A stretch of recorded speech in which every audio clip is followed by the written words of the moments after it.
morning and welcome to Farm Factor on Ag AM in Kansas. I'm your host, Conrad Cabus.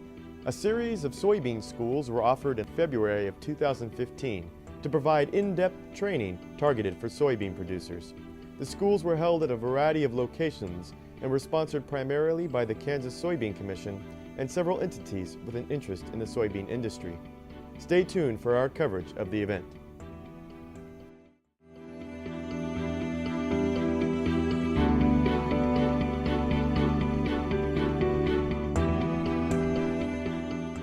Closed captioning brought to you by Kansas Soybean Commission, the Soybean Checkoff Progress, powered by Kansas farmers.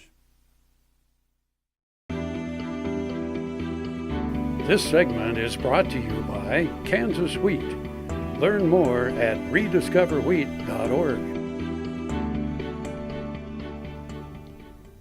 Good morning and welcome to Farm Factor on Ag AM in Kansas. I'm your host, Conrad Cabus. A series of soybean schools were offered in February of 2015 to provide in-depth training targeted for Kansas soybean producers from Kansas State and other professionals giving workshops. It was sponsored primarily by the Kansas Soybean Commission and several entities with an interest in the soybean industry. There were also workshops on soil fertility and nutrient management. Soybean school today, the topic that we cover was focusing on nutrient management, basically nutrient aspect of soybean production. And a few of the things that we've been hearing more questions from producers is related to the grain price and the cost of fertilizer and whether we need to be evaluating some of the fertility program. I think that's one of the main concerns this year. So we focus quite a bit on again, the value of soil testing in particular, which showed to be ultimately one of the main ways to try to be more efficient in nutrient management in general, especially for the main nutrients. Kansas has the opportunity to have the biggest return in dollars from their fertilizer and micronutrient use. There are many long-term tests that farmers need to know about their fertilizers. One of the things that we talk about today relates quite a bit again on terms of using the long-term history information basically for soil tests, especially for phosphorus, and how that information can help us to basically fine-tune or adjust the fertility management for soybeans. One thing that is important to keep in mind for soybean is that crop that can take up significant amount of nutrient per bushel of grain. So given a good yield environment, we can remove significant amount of nutrients. Another aspect also that we discussed quite a bit today focus on basically the timing of fertilizer applications for corn, especially in a corn-soybean type rotation. It's not uncommon for producers to put fertilizer before the corn and intended basically for the two crops. One of the concerns that I have sometimes is that soybean may be short of fertilizer in that kind of situations. And it's something that we always need to emphasize that if we're choosing to do a fertilizer application every couple years, we need to make sure and the requirements of soybean is covered when we are thinking about application rates. Another aspect that we covered today also focus on some studies that we've been doing, especially micronutrient management. It's also important to remember that micronutrients affect crops and soil health as well, from sulfur to zinc. It's important to consider these critical pieces when producing soybean crops. Another topic that we covered today focus on one of the studies that we've been doing the last couple of years, supported by the Soybean Commission, focusing on secondary micronutrient management for different soil types and different yield environments for soybean. So we finished with that study and we were looking at some of the data, and basically the take-home message from that study is that the potential response to some of those nutrients usually goes back to soil conditions, especially soil types in terms of texture, organic matter content, CEC, which seems to be, again, and pH in particular also in some environments, which tends to be the key factors to determine whether we'll see a response to those nutrients.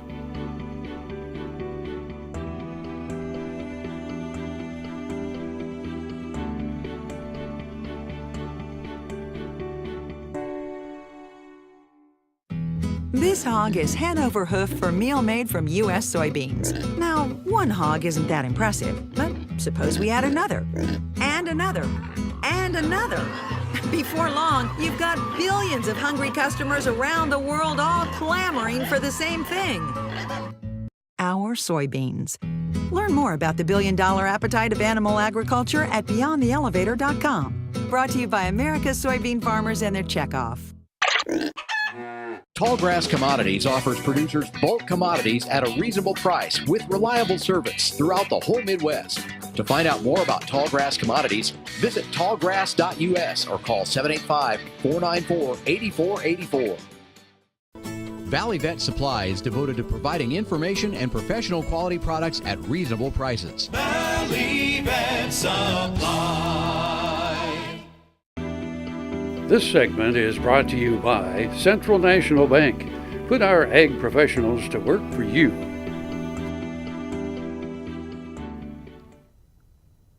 Good morning and welcome to Farm Factor on Ag Game in Kansas. I'm your host, Conrad Capus. Kansas State University Research and Extension offers producers the opportunity to use the newest in ag technology. A series of soybean schools were offered in February of 2015 to provide in-depth training targeted for soybean producers from the Kansas State Research and Extension side and other professionals that were giving workshops. So we are at the soybean schools today to talk about a new web-based decision support system that we're launching here at Kansas State Research and Extension. It's the myfields.info site. This used to be the iwheat.org. We've now branched into multi-commodities, one of which is soybean, which we're presenting here at the soybean schools. In our breakout session, we're going to be working with, hopefully, future clientele that will be walking them through some of the features that we have currently available, like the variety support system. It doesn't include soybean right now, but like I said, this is an expanding system to include multiple crops, multiple commodities, soybean being a primary focus. Being an entomologist, one of the features that we're including is a build your own field guide. So we have decision support tools that are mostly PDF-based, paper-based management guides. And what we've done is allowed the user to kind of customize their experience with the extension information. So they go in, find a pest that they want, and click Add to My Field Guide, and then they've got a customized experience on the site. So those are the types of tools that we're working with our clientele today. So many farmers are plagued with managing insects, mites, nematodes, weeds, and diseased pests. So MyFields has searchable data, including photographs and videos, with a wide variety of locations that farmers can log in from to access information on pests and weeds attacking their operation. This information could help producers learn more about pests that are attacking their crops on a daily basis. So one of the other major features of the site is providing the user an opportunity to create their own preferences. So what state, what county they're from, what crops they're interested in. And what that allows us to do is push information that's really specific to that user when and where they are.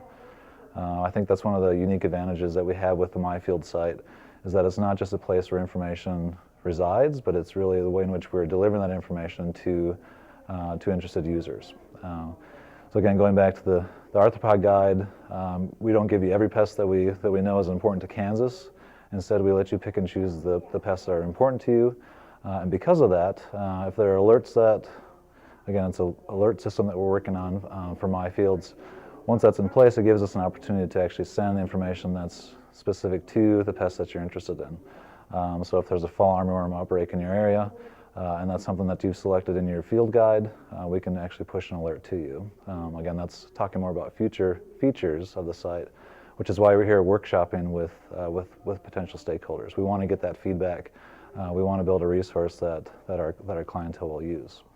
And so we're excited to kind of demo the MyField site today.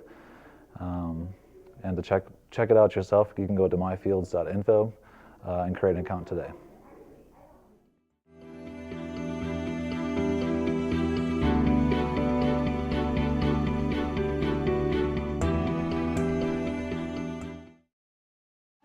American innovation is being driven in places you might not expect by people like Brent Hayek, an Oklahoma family farmer, who recently set a world land speed record in a Ford Super Duty pickup truck powered by renewable B20 biodiesel. Advanced performance is here, now, putting America on the fast track to more jobs and energy independence. Biodiesel, America's advanced biofuel. Tarwater Farm and Home is a nearly 40-year-old local family-owned business. Clothing for work and play, seeds and feeds, boots, toys for the kids, the tools you need for around the home and farm, and a service department to keep them in top running order. It's a big store, so when you have some time, take some time to see what they have for your farm and home. Tarwater's everyday pricing is like others' sale prices. When you need it, they've got it. Tarwater Farm and Home, 4107 North Topeka Boulevard. I'm Dr. Frank Lyons, a physician here at Kansas Regenerative Medicine Center. As one of the only standalone stem cell centers in the U.S., we use your stem cells as therapy for arthritis and some autoimmune diseases. I'm Dr. Andrew Pope. Here at Kansas Regenerative Medicine Center, utilizing the latest technology under strict protocols, we're able to harvest your stem cells from your own fat to treat a variety of medical conditions. The best part about it is, it's a same-day surgical procedure and requires no general anesthesia. This segment is brought to you by the Kansas Soybean Commission. The Soybean Checkoff. Progress powered by Kansas farmers. Hello, this is Aaron Popelka, president of the Kansas Agricultural Alliance. And this week, the Alliance took its first action of the year concerning Senate Bill 178. This legislation would dramatically change how agricultural land in the state of Kansas is taxed for property tax purposes. Basically, it would undo the current formula where we take into account an 8-year average of crop production, prices, and expenses, change that to a gross cash rental value, and get rid of the expense component, and also change how the interest rate is incorporated in the formula. These changes that go into this bill, if it were to pass, would increase taxes on ag land on average 473%. That's nearly $750 million on agricultural land. And so the Alliance members, in accordance with our policy, passed a resolution to oppose that bill if and when it were to get a hearing in the Senate Tax Committee. And so we'll be watching that closely and will get involved should that happen. The other thing that we discussed at some length, in addition to the increasing taxes, property taxes on ag land, there's another measure that hasn't been read in or the bill printed, and so we don't know exactly what it says. But essentially, it would increase sales taxes on farm machinery and equipment by removing the exemption from sales taxes currently enjoyed by the industry. That, coupled with the property tax, would have a tremendous impact on the profitability of producers in Kansas going forward. And so we're going to work really hard to make sure those don't happen.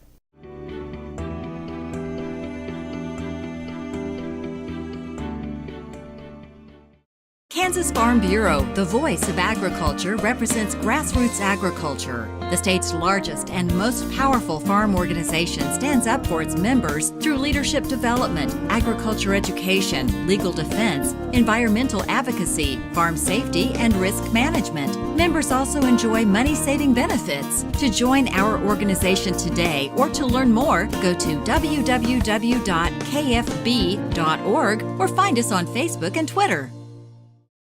Soil is the life of a farm, and for 25 years, SureCrop Liquid Crop Nutrition has helped growers produce abundant quality crops while preserving and improving the soils they steward. SureCrop offers complete soil and plant analysis with cropping recommendations, delivery direct to your on-farm storage, and quality crop nutrition custom blended for your field. Choose SureCrop for the assurance of excellence for your soil. Call today or visit their website for more.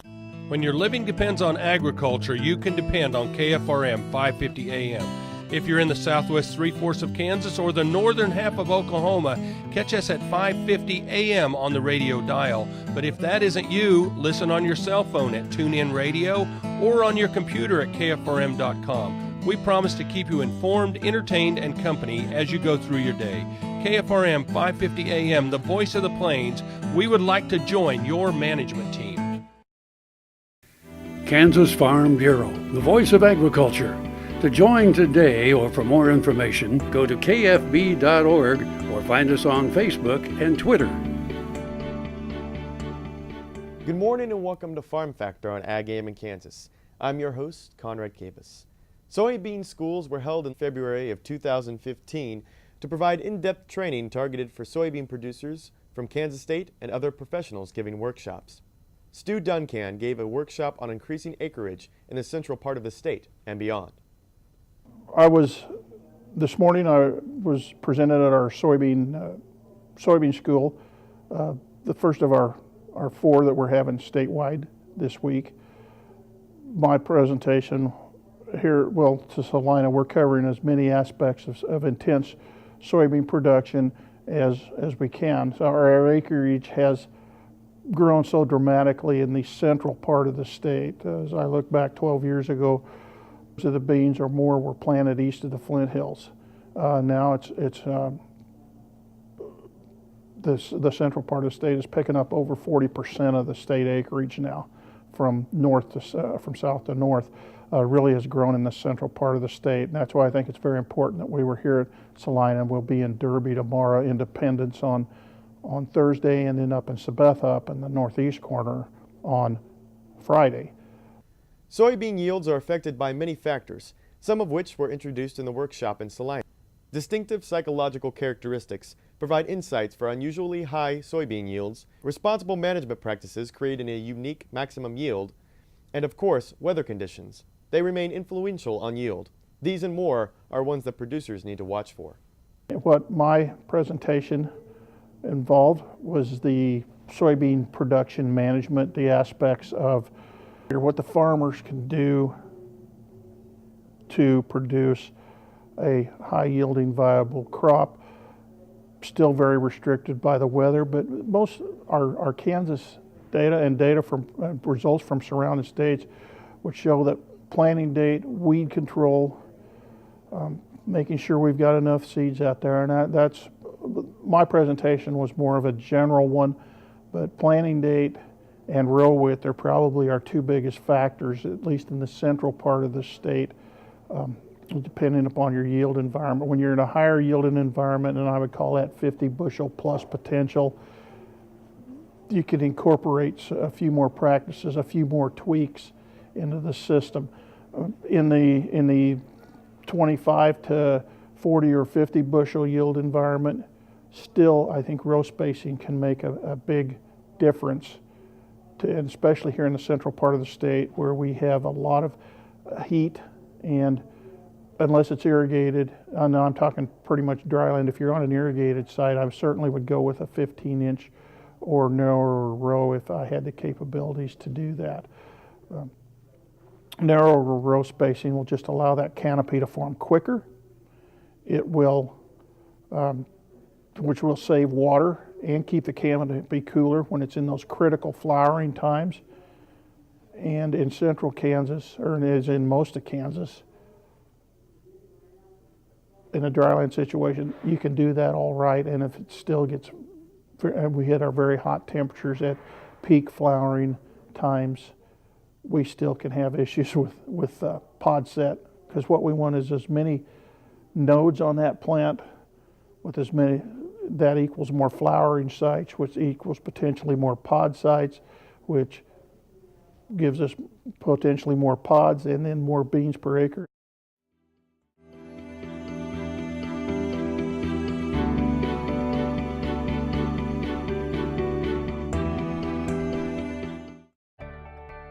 I'm Dr. Frank Lyons, a physician here at Kansas Regenerative Medicine Center. As one of the only standalone stem cell centers in the U.S., we use your stem cells as therapy for arthritis and some autoimmune diseases. I'm Dr. Andrew Poe. Here at Kansas Regenerative Medicine Center, utilizing the latest technology under strict protocols, we're able to harvest your stem cells from your own fat to treat a variety of medical conditions.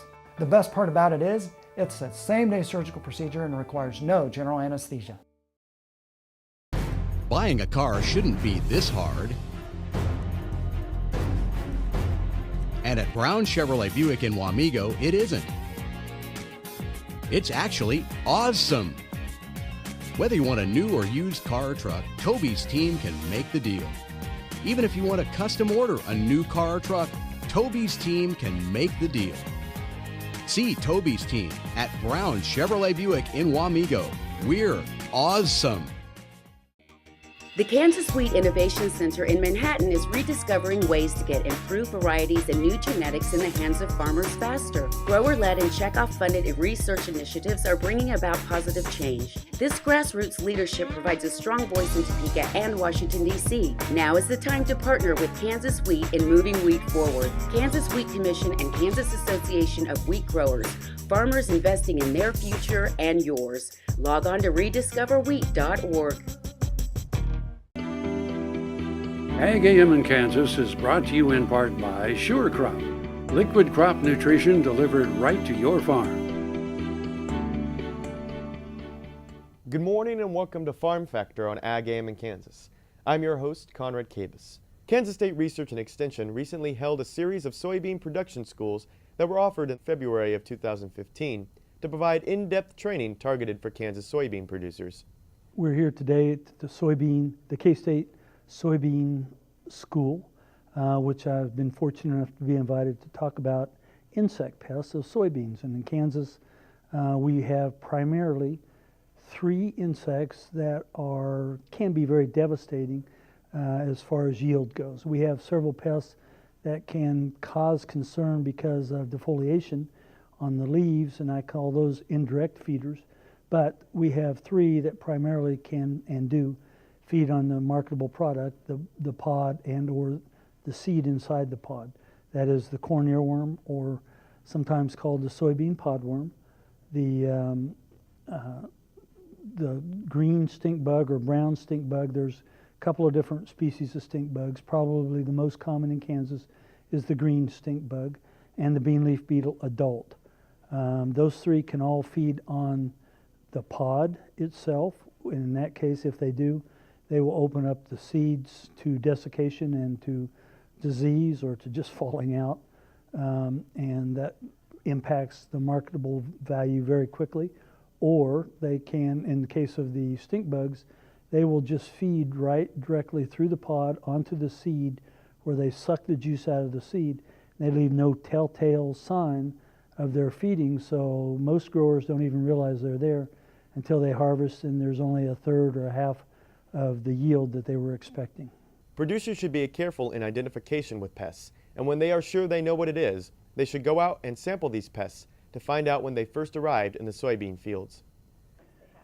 If producers suspect that they have any of these soybean feeding insects in their field, they need to get out and sample, especially just as the pods are starting to set in the early reproductive stages. The best way to sample, there's 2 different ways. Number 1, you can get out with a sweep net. That's an easy way. You get out and sweep sample your beans, and if you find any of the pests that you're interested in, then you set that aside and you go out and you do what we call shake sampling. And that's where you take a 1 to 3 row foot of the plants and you shake them on the ground and you count the number of insects that fall out. This is really the only way to quantify the number of pests that are going to be feeding on the pods. The sweep sampling is easy because that will tell you when they are first there, when you first detect them. So you may do that 2 or 3 weeks before they actually arrive in the field. But once they arrive, then you need to get out and do the shake sampling so that you can count how many are actually in each row foot of your beans. Anytime you decide to treat, whether it's agriculturally or structurally around your house, it's all about timing. The insecticides all work relatively well. The companies have spent many millions of dollars developing these insecticides, registering them, and targeting certain pests. Thank you for watching this Farm Factor episode on soybean schools. For more of Farm Factor, or if you want to view this program again, visit us on www.agamenkansas.com, or you can like us on Facebook or follow us on Twitter. So have a good day with good luck.